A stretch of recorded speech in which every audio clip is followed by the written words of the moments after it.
Only advice to leave time for discussion, which suits me very well.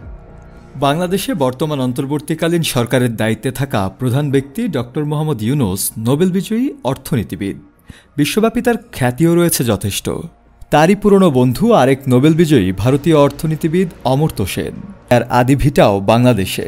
ভারতীয় গণমাধ্যমে বাংলাদেশ প্রসঙ্গে কথা বলতে গিয়ে অমর্ত্য সেন বাংলাদেশ ঘিরে তুলে ধরেন নিজের নানা স্মৃতি ও অনুভূতি। এক পর্যায়ে দেশের সার্বিক পরিস্থিতি নিয়ে কথা বলতে গিয়ে তিনি বলেন, ডক্টর ইউনূস দক্ষ ব্যক্তি, তিনি নিজের দক্ষতা দিয়ে দ্রুতই সব সমাধান করতে পারবেন বলে আমি আশা রাখি। এর পরপরই উঠে আসে বাংলাদেশে সংখ্যালঘু নির্যাতন বিষয়ে ভারতীয় গণমাধ্যমে প্রচারিত সংবাদের প্রসঙ্গ।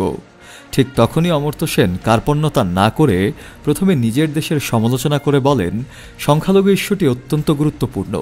বাংলাদেশ বরাবরই সংখ্যালঘুদের ন্যায্য অধিকারের ব্যাপারে সচেতন এবং ধর্মীয় দলগুলোকে নজরদারিতে রাখে। তবে দুঃখজনকভাবে ভারতেও মসজিদে হামলার ঘটনা ঘটে। এ ধরনের হামলা যে দেশেই হোক না কেন তা বন্ধ হওয়া উচিত। অকপটে ভারতে মসজিদে হামলার নিন্দা জানানোকে সাধুবাদ জানাচ্ছেন নানা মহল। মূলত অমর্ত্য সেনের লিখিত বই বিগত 40 বছর ধরে প্রায় 30টি ভাষায় অনুবাদ হয়েছে। তিনি ইকোনমিস্ট ফর পিস অ্যান্ড সিকিউরিটির একজন ট্রাস্টি। 2016 সালের টাইম ম্যাগাজিন তাকে অনূর্ধ্ব 60 বছর বয়সী ভারতীয় বীর হিসেবে চিহ্নিত করেছে। শফেল মাওলা, কালের কণ্ঠ।